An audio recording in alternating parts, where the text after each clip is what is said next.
Ladies and sinners, welcome to another edition of the Sin City Sports Show, presented by IE Sports Radio, your direct feed for all that is sports. I'm your host, Cale Henderson, and we're back at it again Tuesday evenings. You folks know it here on Spreaker, all over the place. We're always here, 7 p.m. Pacific Standard Time, where we talk about all things Vegas sports. This is IE Vegas, the Sin City Sports Show, presented by IE Sports Radio. This is what we talk about, folks. Guess what?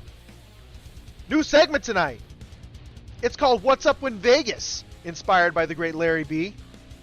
We're going to talk about things that are coming up here in Vegas. It's always great to have, because Vegas is a sports town. Vegas is an event town. It is one of those towns that we always have something going on, and it's worth talking about. For example, this Sunday, we have NASCAR. You guys heard it here first. NASCAR, the Pennzoil 400, will be on Sunday, 12:30 p.m. Pacific Standard Time. Ricky Stenhouse Jr. won the Daytona 500 a few weeks ago, and Kyle Busch won last week, 2 days ago for that matter, at California. Kyle Busch is also a Vegas native. Who we got winning, guys? Who do you guys want to win in Vegas there in the Pennzoil 400? Other news, or what else is in Vegas? None other than the UFC 285. Yeah. You guys heard it here. UFC 285, the long 3-year awaited return of the great Jon Jones, the GOAT, the greatest of all time when it comes to the UFC. The man is fighting in his first UFC heavyweight fight in his career. He's done the light heavyweight. He's been in the middleweight before, shrunk down in the middleweight before. This will be his first heavyweight bout, and I'm really excited because I think Jon Jones is legitimately the greatest fighter we've probably ever seen in the octagon. And there's nothing wrong with saying that. There's nothing at all wrong with saying that. I think Jon Jones is on another level compared to other fighters out there. He takes on Cyril Gane. Gane is 11-1. Jon Jones is 26-1-0. And if we're being honest, that one loss was that, what was it? That no contest because of an injury, or what they thought was like illegal elbows, and that was some BS. Jon Jones is legitimately, I mean, there's a Mount Rushmore. We got to talk about that, correct? We got to talk about that. Mount Rushmore of UFC. Jon Jones is at the very top. Anderson Silva. George St. Pierre to me should be up there. I don't think there was a better wrestler or tactician in UFC sports history. That guy could do it both. His jiu-jitsu was strong, but George St. Pierre was a lot of fun to watch. And, man, who would be the fourth? Who would be the fourth greatest UFC fighter ever? Larry B. Taryn, why don't you guys chime in on this? Who do you guys think? Thank you so much for joining the show, as always. You guys being excellent teammates. Who do you guys think, in your mind, was part of that Mount Rushmore of UFC? Right now, my three, the three that really come to mind is Jon Jones, Anderson Silva, and the great GSP. Maybe you guys can give me that. While you guys are giving me that answer, I'm going to go ahead and go forward with the UFC main event cards. Jon Jones versus Cyril Gane for the heavyweight championship. With basically Francis Ngannou got a big contract going to another fighting unit, so he won't be. The dream fight would be Jon Jones versus Francis Ngannou, but Ngannou got a big contract elsewhere, so he went elsewhere. That's kind of the problem we've heard from UFC for years. Dana White, although he pays fighters, he doesn't pay them as well as other events would. But that's Dana White's thing, man. He runs a business, and in his mind, he's like, you know what? I'm going to pay fighters what they draw. And, yeah, Jon Jones is one of the biggest draws there is. Him, Ronda Rousey, Anderson Silva, some to name, Conor McGregor, of course. All of them are part of a regime of fighters that are the biggest draws in UFC history per pay-per-view stats. Jon Jones is going to headline this one, and I think it's great. Honestly, man, I don't even know if it's going to be close. I'm a big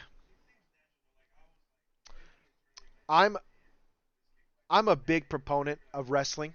Okay, I'm a big proponent of those hybrid strikers. Something in my mind says, and hear me out on this. Jon Jones, I know he hasn't fought in 3 years, but when you when you read articles about Jon Jones and people's thoughts on Jon Jones and where he's at mentally, it sounds like he's probably at some of the best he's ever been. Yes, he's a bit older of a fighter now. He's not that same guy he was 10 years ago. Nobody can be because Father Time is undefeated. But I just don't think this goes past the third round. I just don't see it. I don't see it going past the third round. I think John Jones is too dynamic. This is not a fighter that Cyril Gahn has ever fought against. I'm not taking any credit away from Cyril Gahn because a lot of my focus is on John Jones right now, but let's be real, man. He's a legend. He's a legend. Cyril Gahn's never fighted a guy like this. And here's the other thing. What nobody talks about is John Jones's walk-around weight is around 240 pounds. It is. It's about 240 pounds. The dude had to cut down to 205 every time he fought light heavyweight. Like, this guy is actually probably a true heavyweight. He's not going to have to really cut weight for this fight. He could stick around 240 and just get his conditioning at its peak, and he'd be fine. Because we all know that he's a crazy power lifter. Listen to Joe Rogan. Joe Rogan will tell you that right now. Joe Rogan said that John Jones is probably the best power lifter in the UFC, which is no surprise that he's just a freak of nature. I mean, the guy's like 6'5". He's got a wingspan of like I think they said an 8 foot person. That's absolutely incredible. I don't know, man. I just don't think it. I don't think it's a big, huge. I don't think it's even close. I think Cyril Gahn gets the crap kicked out of him. He's no Francis Ngannou, and John Jones returns to form. And you know, I put this in the same realm as Daniel Cormier. I think Cyril Gahn, he's not as good of a fighter as Daniel Cormier. I think Daniel Cormier would out wrestle and beat the living daylights out of Cyril Gahn. John Jones, well, we all know what happened. John Jones absolutely whooped Daniel Cormier, who's also in the argument for Mount Rushmore, by the way. You know what? Let's round it out. John Jones, Anderson Silva, right? George St. Pierre, and Nurmagomedov. The guy who whooped on Conor McGregor and just like absolutely exited the UFC dominant in his weight class. Nurmagomedov. Yep, I like that. I like those four. You could argue Aldo, Jose Aldo. You could argue him, but I think Nurmagomedov would have probably kicked the living crap out of him any day, twice in the week. The co-main event would be Valentina Shevchenko and Alexa Grasso. I don't know if I'm going to give too much of a prediction on that. I would think Valentina wins this, but Alexa's a tough fighter. But we all know the main event is John Jones for Cyril Gahn for the heavyweight title. And the heavyweight title has never been more relevant because it's been a long time since the heavyweight title's been relevant. The light heavyweight title was legit for a good while with John Jones there and all those fighters they had there. The middleweight, definitely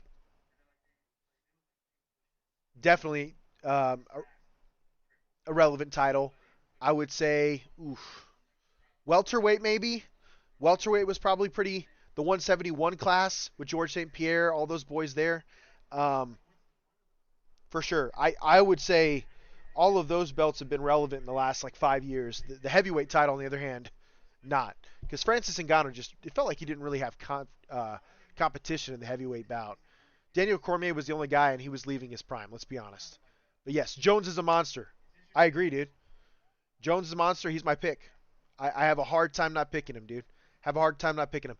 Adam Karnick chimes in and says, so Aiden Hill been banned from passing the puck ever again for the Golden Knights? Yeah, Aiden's had a hard time. I think, honestly, I'm a little worried, Adam. I think that Mark Stone injury is going to come back to haunt the Golden Knights a little bit more than what we realize. But it is what it is. There's not much you can do. You roll with the punches, and you do what you have to do. I still think the Golden Knights have a pretty thick roster, and we'll touch base on that later. But they're still atop of the Pacific for now.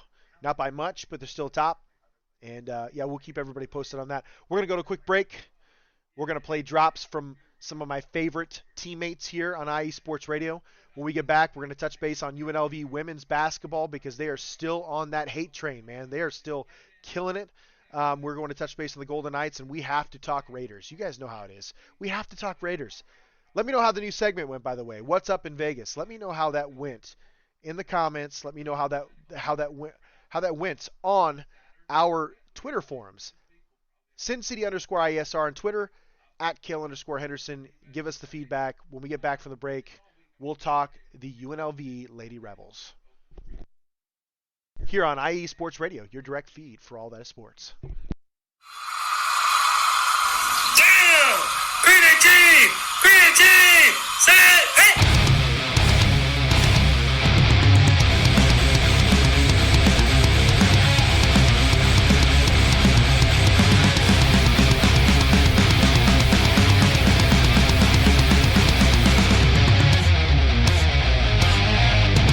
What's going on, football fans? This is me, your boy Larry B, inviting you to join myself, Colin Reynolds, Mike Pat, and John Felipe for one of the most electrifying football shows you have ever heard. 3 and Out, right here at IE Sports Radio.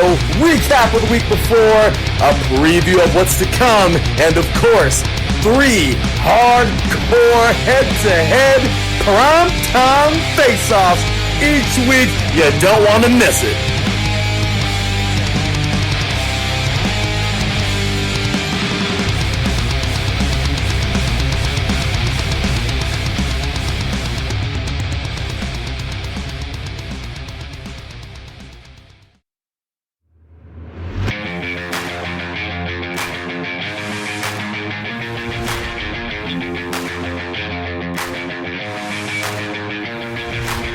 What's happening, sports fans? Are you a fan of Southern California sports? Are you looking for a show hotter than a hot summer day in California? Then look no further than the SoCal Supreme Sports Show, where I talk about all things Southern California sports. That's right, all sports teams from Southern California. From the hard-hitting tackles of the NFL, to the killer crossovers and big three-pointers of the NBA and WNBA, to the grand slams of the MLB, to the bone-chilling goals of the NHL, and to the booming kicks of the MLS, the SoCal Supreme Sports Show has it all for you. Oh, and let us not forget about the college sports as well. So join me, Taryn Rodriguez, every week here on IE Sports Radio, your direct feed for all that is sports.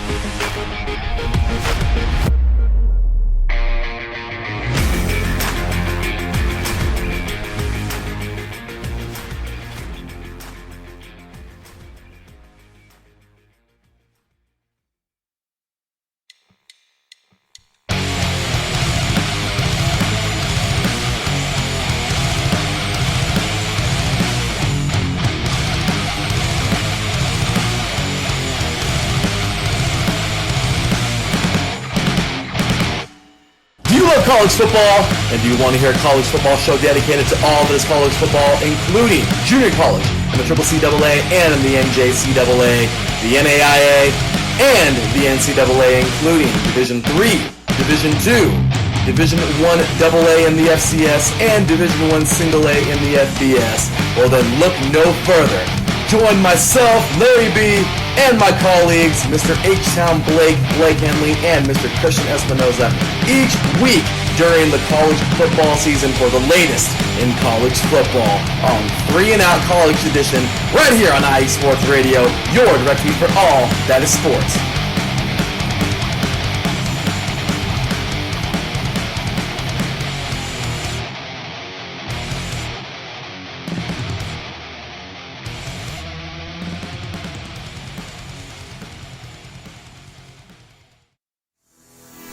Sports fans, do you like teams that are tough, cities that are tougher, and fan bases that are passionate about their teams? How about teams that are historic and stadiums that are iconic? Then you belong in Chicago, and you need to check out Chi-Town Weekly. Join me, Adam Kernan, every week as we keep up with all things Chicago sports.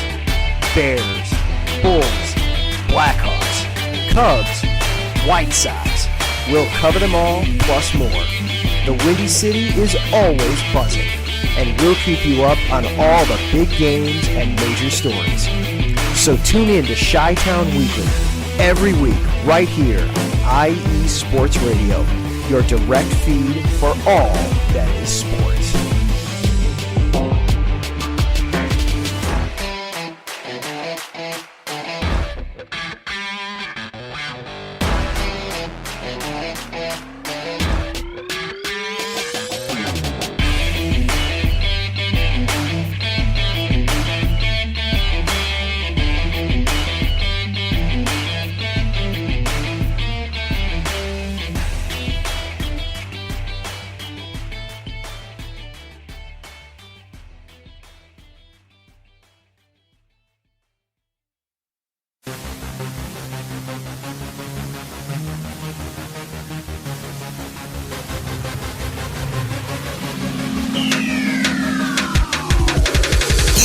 everybody? This is Taryn Rodriguez. Are you a fan of volleyball? Are you a fan of Thunder Spikes? Then I have the show for you. Set Point, where I cover NCAA men's and women's volleyball, high school boys and girls volleyball, beach volleyball, and even professional volleyball. Catch the action every week here on IE Sports Radio, your direct feed for all that is sports.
Welcome back, ladies and sinners, to the back from the break on the Sin City Sports Show, presented by IE Sports Radio, your direct feed for all that is sports. I'm your host, Cale Henderson. We're back at it again, folks, every Tuesday evening, 7 p.m. Pacific Standard Time, where we talk all things Vegas sports. New segment debuted today. I will say this, folks, we will be busy next week because we will have a Monday segment on Chi-Town Weekly, hosted by Adam Karnick.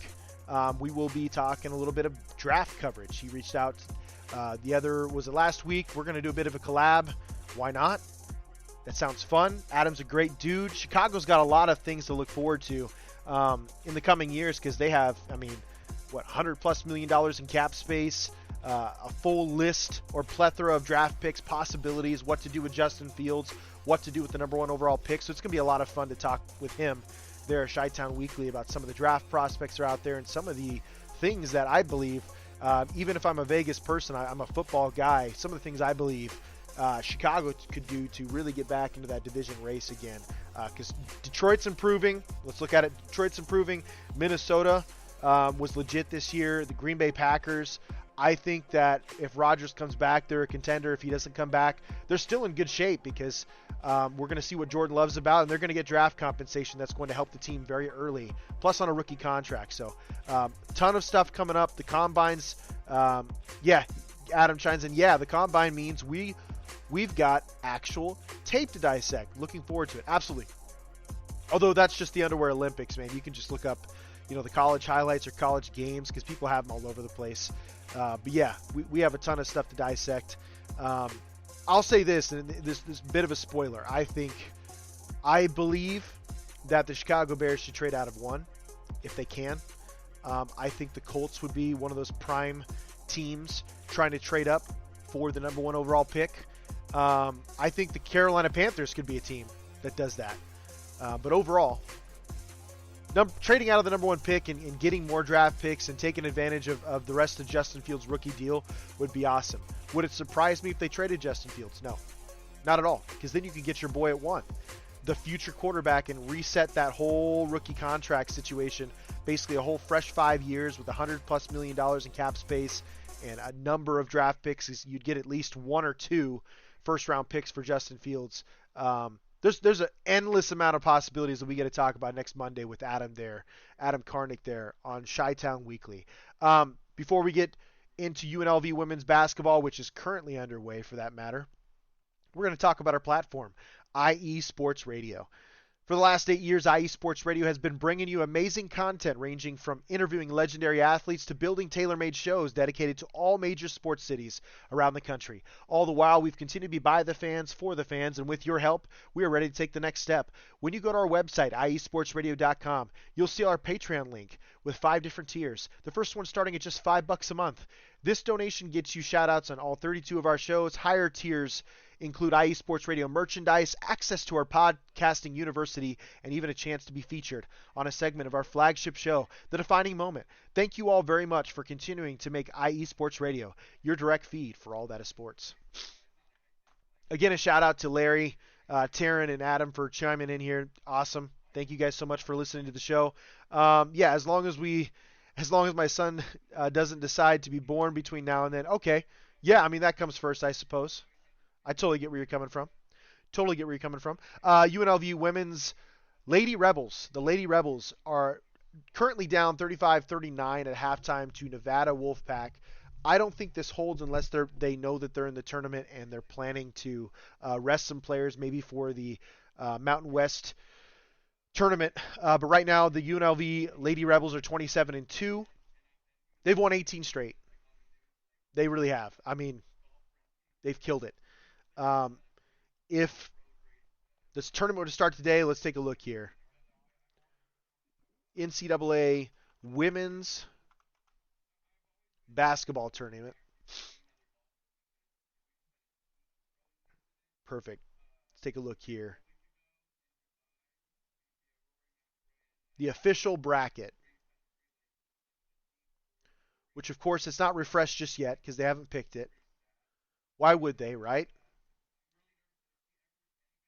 In my mind, I'm looking at this. I have no idea how UNLV women's basketball would be left out of the tournament. 27-2. They'll probably figure out how to edge this out tonight. There'll be a 19 straight wins. You guys know how the committee is when it comes to, picking teams and where they're bracketed. They tend to go on, hot streaks. What team is, where are you now? UNLV women's basketball has put up a lot of points this year. I mean, they scored 100 points in one of their games this year. That's absolutely incredible. Yes, it was against Oral Roberts, the toothpaste college. I'm just kidding. That's probably not true, but 100-84. That's disgusting. Like 100 points in a college basketball game, two halves. 93 points against Northern Arizona. Again, very impressive. 91 points against Colorado State. I mean, they've been putting up points this year, guys. It's not easy to score 90 points in college basketball.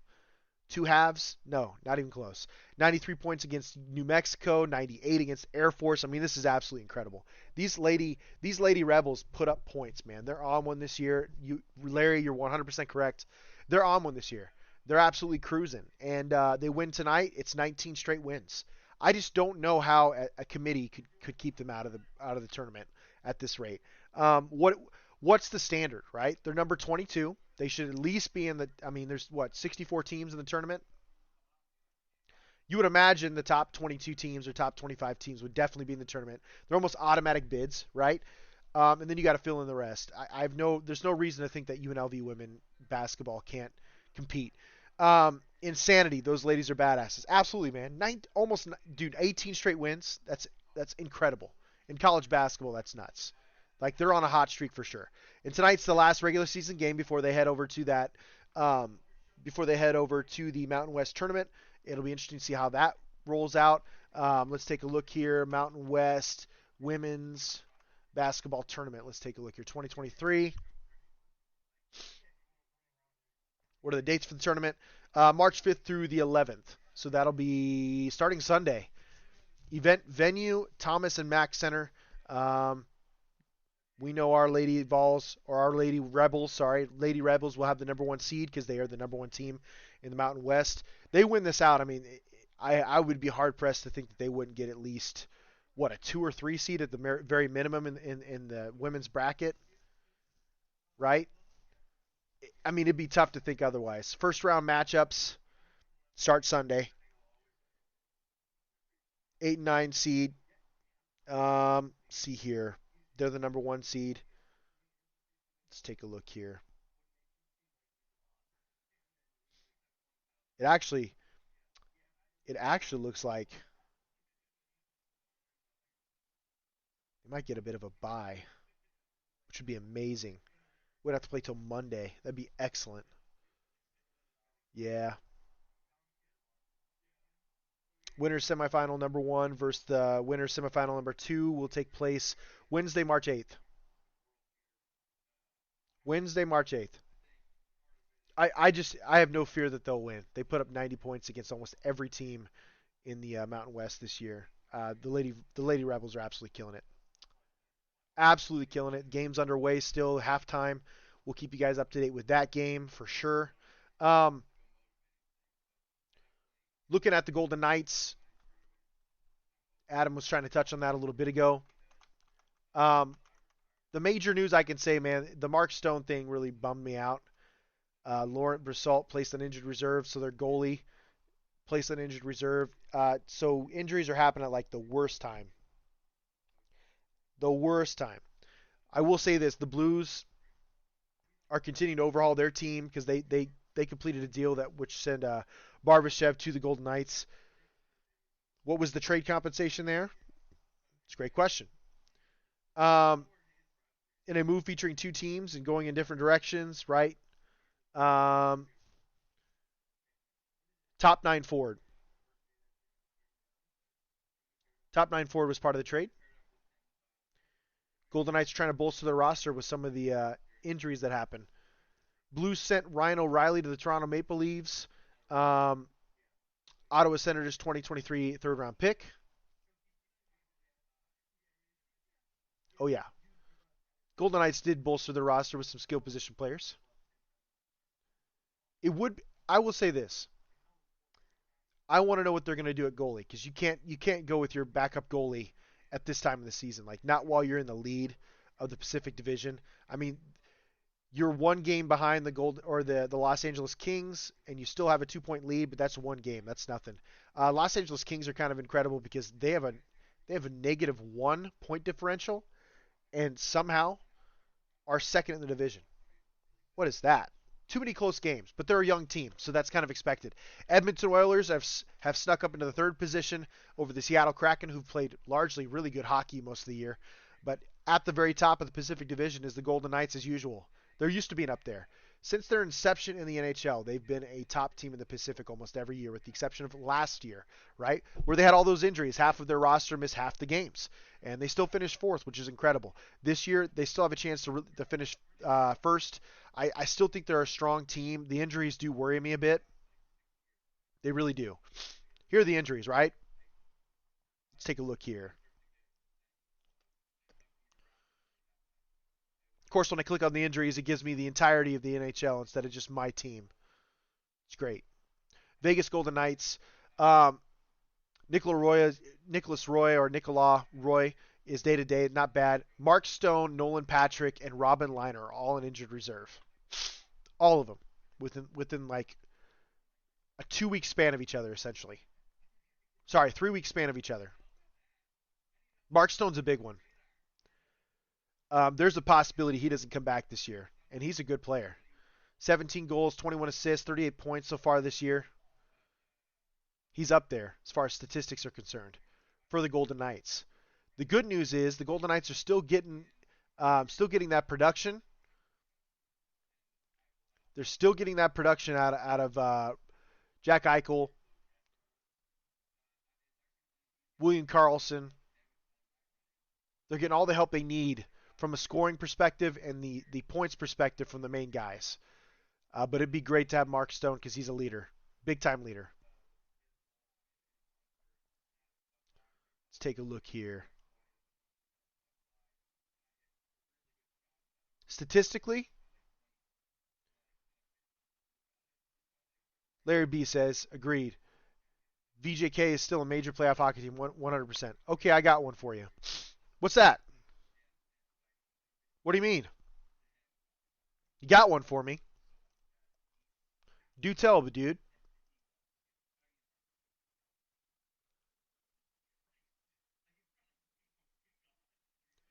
So as of right now, when we look at the points, Chandler Stevenson, who was traded to the team, he's leading in points, 50. Jack Eichel's got 20 goals. Again, he's kicking ass, taking names. Jack Eichel is doing what the Buffalo Sabres were hoping he'd do in Buffalo. And I think he did do it a couple of those years. Just those teams were so bad. Would things be any different for the Golden Knights if they would have won the Stanley Cup in their inaugural season? No, I don't think so. I don't. I think things would be the same. I think this would still be a very aggressive. I think this front office is just very aggressive. I will say this: the original coach would probably still be the head coach instead of the coach they have now. That's for sure, because they've been through 2 coaches in 5 years, and a lot of that has to do with, well, they just didn't win those final games. They've been to the Stanley Cup Finals twice, but yeah, I think that the mindset of the Golden Knights is where the Kraken should be. Like, sell it all, man. Get as much as you can. Get those players, continue to compete year after year. That's one thing I really respect about the Golden Knights. Wish the Ducks could do that. I just don't think they have the same payroll, to be honest with you. They don't have the same backing from their owner. Mark Stone had 43 games played, 38 points. I mean, dude, that's a big loss. Riley Smith is still kicking ass. Jack Eichel's doing a great job. Pietrangelo, 35 points. William Karlsson, 38. I mean, when you look at this, Phil Kessel's at 25. There's a lot of guys on this list that are above 30 points, which means your entire team is contributing in one way or another. But Stevenson's been the big surprise. Jack Eichel has definitely been what the Golden Knights were hoping he would be last year after the trade. And sometimes that's what it takes, man. Also, the coaching change, I think it's been better for Jack Eichel, big time. Goaltending, nervous. Very nervous, man. Losing Leinert sucks. Logan Thompson, who is basically the starting goalie, 91% save, 20-13-3 is his record so far this year. 2.66 goals average, which is basically right in the middle of the NHL. He's on injured reserve, man. He's a rookie. Sucks, but he's done really well for a rookie, if we're being honest. One that's active right now, 14-6-1, 2.5 goals against average, 91% save rate, which is great. I mean, honestly, the save percentages are above 90, which is what you need from your goalie for your team to be consistent. And then Laurent Brossoit, like we said before, injured reserve. So you are basically down to one goalie if you're the Golden Knights. Not a great situation at all. That almost sets you up for bad juju, dude. It's horrible. Tomorrow they play the Carolina Hurricanes on TNT, for that matter, so you guys can watch that game. 9 p.m., so that'd be 7 p.m. in Vegas. That would be at the T-Mobile Arena. Make sure you guys tune in. Right now they're on a 2-game losing streak against a surging Colorado and the Dallas Stars, who are both very good teams. Hopefully, they start going on this win streak. But again, the injuries, they make you nervous. The injuries definitely make you nervous. We're going to go to a quick break. I got to get some water. I want to listen to some of our teammates because they have some badass drops. We definitely want to push their shows as well. We'll start with gloves off there. And you folks have any questions? You guys have any comments about the show's gone so far? Make sure you guys get in the chat. We want to hear from you. Go to our Twitter forums at SinCity_IESR, at Kale_Henderson is my personal. We're always willing to talk here on Sin City Sports Show, presented by IE Sports Radio, your direct feed for all that is sports.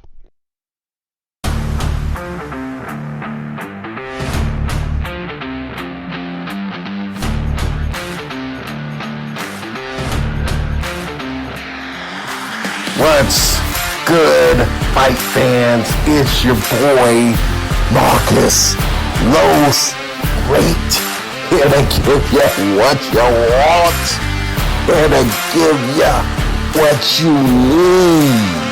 Yeah, man. Yeah.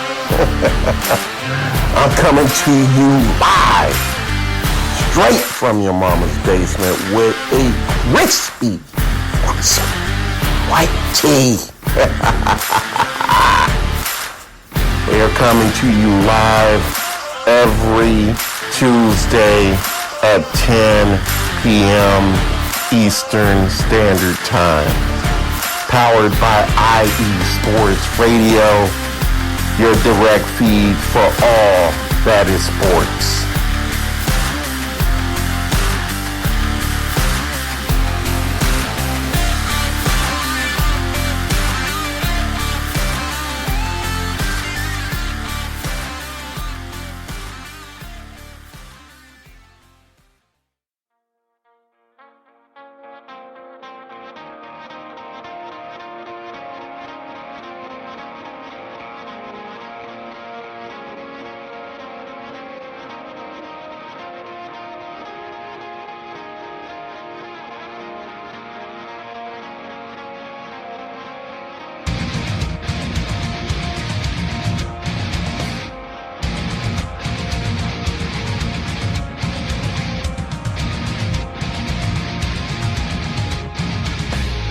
Hey sports fans, do you like wine? Well, we've got the show for you. This is Let's Wine About Sports, a show where we talk about wine and sports simultaneously. From the classic Cabernet Sauvignon all the way down to the grapes that you've never even heard of before. Oh yeah, we cover it all. And we'll talk about a little bit of sports as well. Football, hockey, collegiate, women's sports, it doesn't matter. We're going to talk about it all, and we're going to whine about it all. So join me Monday at 8 p.m. on IU Sports Radio, your direct feed for all that is sports.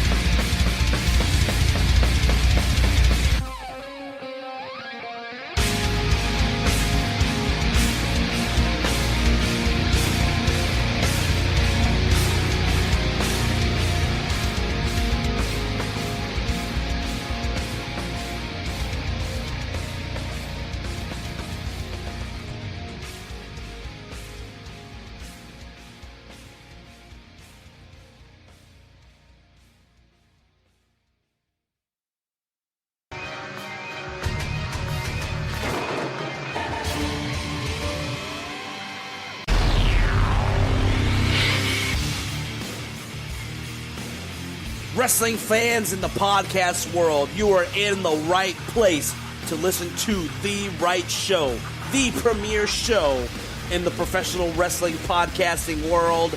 This is Ring Rambling Radio, and you are listening to one of the co-hosts. I am Martin Sandoval, a.k.a. the SoCal Saint, along with my two co-hosts, the lovely Felicia and my boy Matt. Yes, every Saturday or every other Saturday morning, you can listen to us, the premier wrestling team, giving you the premier wrestling news, rumors, updates, event discussions, everything that has to do with professional wrestling. You're in the right place. IE Sports Radio presents Ring Rambling Radio. Don't miss it, because it's just too sweet.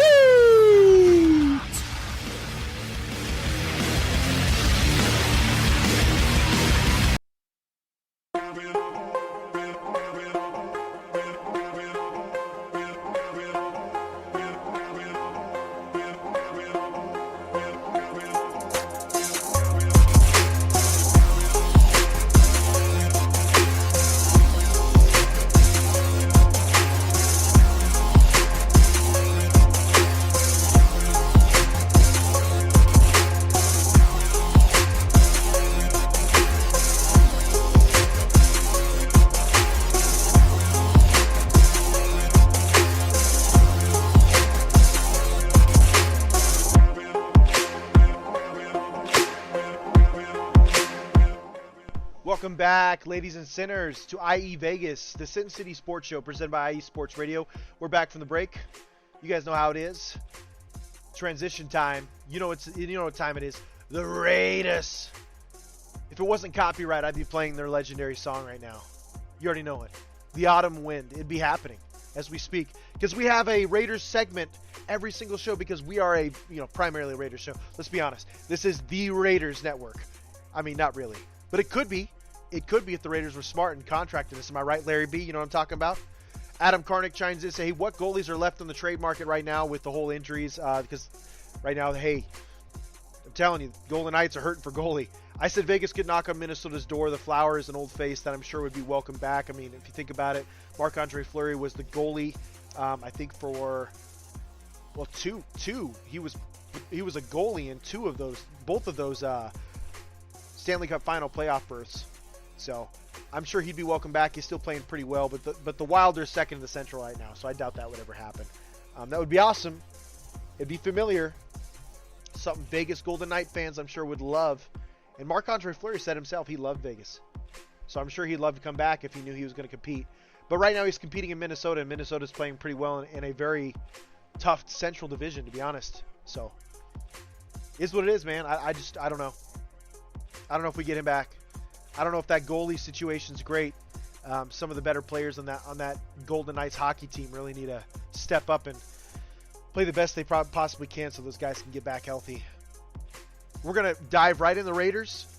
Josh McDaniels had a press conference today, basically pre-combine pressers for staff, GMs, coaches, Let let's be honest, man. Here's the thing. I think we all know that Josh McDaniels right now, he's going to get a lot of leeway because Mark Davis doesn't know what the hell he's doing when he's running this football team. The reality is, and especially when you talk about the quarterback position, I can't believe a damn thing that Josh McDaniels says. He's no different than any of the politicians we have in office right now, right? They're all a bunch of liars. You know, they told us Derek Carr was the future. Look what happened. They basically try to push him out. Then the guy has the audacity to come out and say, oh, well, we're going to build an offense.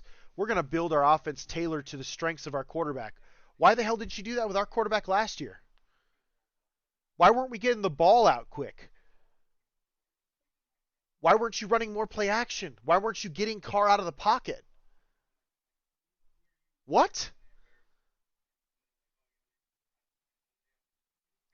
Why are you commenting on mental toughness? The guy went through more crap in a 9-year period as a quarterback than most quarterbacks do in their entire lifetime, their entire 20-year career from youth, college to pro, if they get there. You're going to talk about the man's mental toughness? Josh McDaniels is a joke to me right now, guys. He's 7-28 as a head coach. 17-28 as a head coach. The optics look terrible. And at this point, there are rumors out there that Davante Adams could very well be traded. There's no guarantee Davante Adams is back. None at all. It basically says by March 17th, if he's still on the roster March 17th, he's owed his money. So the contract is almost very similar to the Derek Carr situation. They could cut him and owe him basically nothing.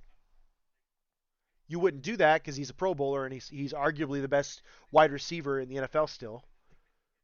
But if you don't believe you can get a quarterback and you don't think that you can continue to get the support from Davante that you're looking for, I'm sure Davante's still a little sour. I'm sure he's thinking, well, we had a chance to compete if things would have gone the way that he was promised, and they didn't. It was a very disappointing year last year. But let's be honest. Don't listen to PFF. Sam Monson is an absolute, I don't know. I can't listen to him. The Raiders' offensive line was one of the worst in the league last year. They had them top 10 somehow. It doesn't make sense. Absolutely false. We're not a top 10 team. They're actually one of the worst offensive lines, bottom 5 in the league last year. Josh Jacobs made that offensive line look good. He had 1,600 yards of yards on the ground. Not all purpose, because he had over 2,000 this year, which is great. Amazing accomplishment. He won the rushing title.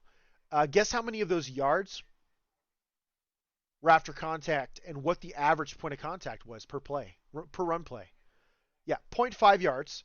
So half a yard past the line of scrimmage, which means you get no push. And 1,100 yards were after contact. The highest amount.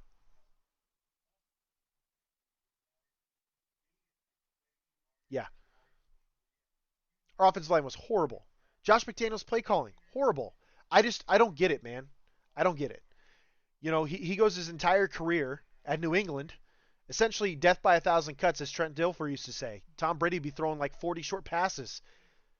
20 short passes, and then there would be 10 long ones. It felt like Derek Carr was at 7-step drop a lot. Long developing routes, 12 to 20 yard dig routes, crossing routes, deep post routes. I mean, a lot of that happened. It's like the game plan didn't change when Darren Waller and Hunter Renfrow weren't available. It was crazy. It made no sense. I can't trust Josh McDaniels. At this rate, I would not be surprised if he's not the coach after 2023, because I do see a losing season coming no matter how you look at it. We could spend money on the defense. We could hit on every draft pick. The problem is we don't know what our quarterback situation is. And then you got our GM saying, well, we might not have a solution right away, but we will have one. We have to have an answer. Dude, you had an answer. You guys just didn't take advantage of the situation. And now that quarterback's probably going to go somewhere else. Now that quarterback's probably going to go somewhere else and win a lot of football games, and we're going to be sitting here thinking, damn, maybe it was the Raiders roster. Maybe it was the makeup of the organization the whole time. I don't trust Josh McDaniels. Dave Ziegler, I want to give some time because I think he actually did draft pretty well last year. It'd be interesting to see what he does with a full slate of picks. If I'm the Raiders, and if Anthony Richardson's your guy, if they're sold on Anthony Richardson, I think you could still trade back to the teams and still get him, because I don't think there's a ton of teams that are going to want to draft him mid-first round. I think he's a late first-round type guy. I really do. He's got the upside of a top 5 pick, but the realism is he's not as accurate as people think, and he needs some development, and he's going to need the development behind probably a veteran quarterback. The more and more I look at this, guys, I think it's either going to be Jimmy G, which is sketchy because he's going to want $20 million or more a year, which I wouldn't pay him that, to be honest with you, or Jarrett Stidham. Mac Jones is a possibility. I just don't see the Raiders giving away draft picks because their roster is so horrible. Like the draft pick situation is so crucial this year because our roster is awful. It's bad. There's rumors of Hunter Renfrow being dealt. There's rumors of Darren Waller being dealt. This whole team could be blown up in the next few weeks. Absolutely the next few weeks. And our team not even look anywhere similar to what it was last year. I don't think Davante Adams gets traded because it would be stupid, but it would be very Raiders-like to trade Davante Adams and just admit that this is a rebuild year and that we're trying to obtain ammo. Period. It would be a Raiders thing to do to trade probably the best wide receiver in the NFL to a winning team to get draft compensation. Josh McDaniels is grasping for straws. It's obvious Dave Ziegler has a plan, but the quarterback position is not something they really plan for. Let's be real. Want to touch base on the Derek Carr situation. There are some folks on social media that, as usual, are clowning on the guy. He's not even part of the roster anymore. It's crazy. We probably shouldn't be giving him a ton of time today, but it's relevant because he was the former quarterback, right? Derek Carr is visiting 3 teams this week at the NFL Combine.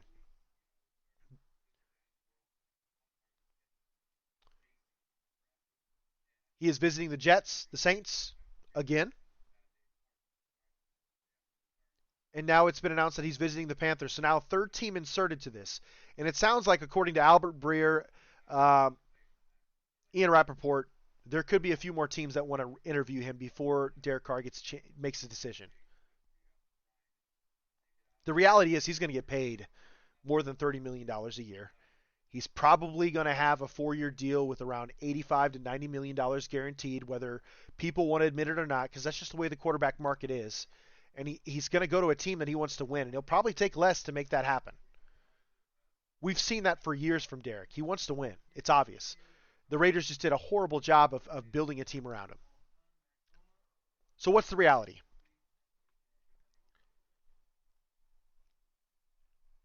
I'm still one to say I think Carolina is the best place for him. I think they have a really talented young defense. It's a warm weather climate. They have some receivers. They have a good run game. They've revamped their offensive line, and you could use all of your draft picks to just build a young foundation on that team. I also think Frank Reich and the idea of having, an offensive assistant, senior offensive assistant, like the great Jim Caldwell, who was an offensive genius for years at Detroit and Indianapolis with Peyton. I think those would be great spots for Derek. Deuce Staley's the running backs coach. I mean, I think the Carolina Panthers absolutely crushed it with their coaching hires this year. Crushed it. Then you got the Jets, who are right now a more talented team. Like, let's be honest, they're a more talented team. They have 2 very good corners. They could probably spend the number 13 overall pick on a tackle to fortify the line for Derek Carr. You have 2 very good running backs in Xavier Knight and Breece Hall. Breece Hall was going to be the offensive rookie of the year before he got hurt. Then it became Garrett Wilson, who happens to be on that team, right? Jeremiah Johnson, pass rush. I mean, dude, they have players for day. C.J. Mosley at linebacker, Quinnen Williams at defensive line. Like, the Jets are a legit team. They have studs everywhere, and they have a plethora of draft picks. They don't even have to just use draft picks on just draft picks this year. They could use draft picks to go get a guy. I mean, imagine this, right? If the Raiders trade Devontae Adams, imagine the Raiders trade for Devontae Adams and then sign Derek Carr. What a smear in the face. What an absolute smear in the face that would be for the Raiders. Garrett Wilson, Devontae Adams, Derek Carr on the same roster. Osama, tight end. Yeah, the former Bengals tight end would be on that team as well, with a revamped offensive line that is healthy and back. With that defense, the only issue I see is the division. If you're Derek Carr, you're looking at that. What would be an easier way to get to playoffs? The NFC South, which brings up the second team, the Saints. I think the Saints are still a really good team. I do believe that the Carolina Panthers would pass them this year with Derek Carr. I think the Jets would be better. If Derek Carr went to the Atlanta Falcons, they'd probably win a ton of games next year. The NFC South is that bad. Larry B says, I don't care if we recruit CFL players. Who really want to come play? I just want them to win. I get that. And that's the thing, man. Like, none of this criticism would be coming from me. None of this criticism would be coming from the Raiders fan base if there wasn't 20 years of just straight dog shit put on the field. And I shouldn't say that because there's been 2 winning seasons in 20 years. But it's still horrible. It's not a commitment to excellence. It's not what Al Davis believed in. Mark is just crapping on this team, and he doesn't know it. I mean, look at it, man. Since Mark took over, they've had 4 head coaches and 3 GMs. Derek Carr had 4 head coaches and 3 GMs in his tenure here. 9 years. That's dysfunctional. That's dysfunctionality at its highest. At its peak. It's worse than the Browns, man. When you look at it, it's horrible. It really is. And our former quarterback got all the blame for whatever reason. I don't trust Josh McDaniels at all. I hope they improve, man. Of course I want them to win, and I would cheer them on, whether they have Aaron Rodgers at quarterback, Mac Jones, Jarrett Stidham, Jimmy G, Anthony Richardson. I'm warming up to more and more. I think with the run game we have and the receivers we have and his ability to run the football as well, because he runs a 4.4 at his size, I'd be all for it. I would just like to see him sit a year, to be honest with you. Learn the system, because it's a tough system to learn, especially coming from Florida. I don't know. But Derek Carr's a hot topic, and he's going to be a hot topic for the next week and a half, or at least before March 15th. It wouldn't surprise me at all if Derek Carr is signed before March 10th, or around March 10th, before free agency hits. It would be advantageous for a team to do that if they know they want to go after a quarterback like Derek Carr, because then they can assess what kind of money they'd have left and how they can spend it in free agency, or maybe on their existing players. Because you want to get Derek Carr, like, for example, if you're the Jets, you want to sign Derek Carr, and then you probably want to look at a long-term deal for Quinnen Williams too, because he's dominant. He's a freak of nature.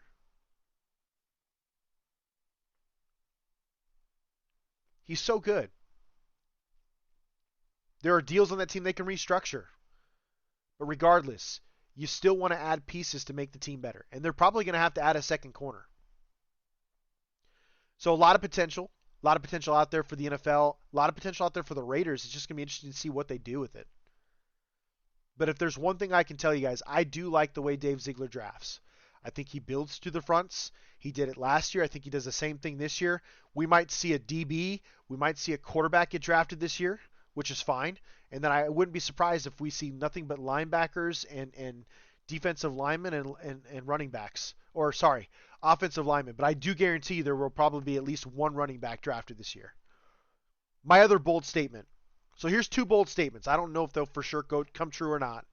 But 2 bold statements. I think Devontae Adams is traded. I think he's traded to a winner. Because I don't think he wants to be here. I know he wants to be a Raider, but we're not a contender, dude. Not even close. We're maybe 3rd best at this point. And we could be 4th best with Sean Payton taking over the Broncos. Sean Payton and that offense with that Super Bowl caliber defense. Come on, man. And all he's got to do is make sure Russ doesn't give the ball away. Dude. The Raiders could be the 4th worst team in the division now. Fourth best team in the AFC West. It's absolutely annoying.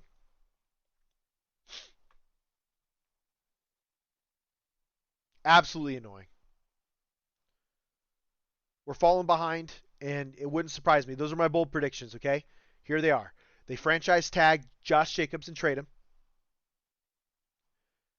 They trade Devontae Adams, and they do a complete rebuild. Don't be surprised if Darren Waller and Hunter Renfrow are gone too. Like a complete rebuild to revamp this entire team. And if I were Max Crosby and those guys, I'd be pissed. But it's almost, when you look at this roster, it's almost desperately needed, man. They need the picks. They need to be able to build through the draft. They have to hit on free agent signings. There's no way around it. No way around it, dude. It looks bad.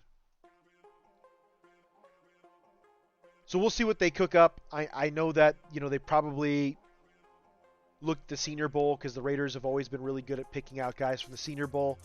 I'm sure that they're taking notes and trying to get some notes from Bill Belichick, their old acquaintance, the person they used to work with a lot. Overall, the Raiders, this is a crucial offseason, man. It's going to make a difference between being a long-term winning program and not. It's going to make a huge difference because we might have a new head coach after this year. Because if there's another 6-win year, I just don't see Josh McDaniels back.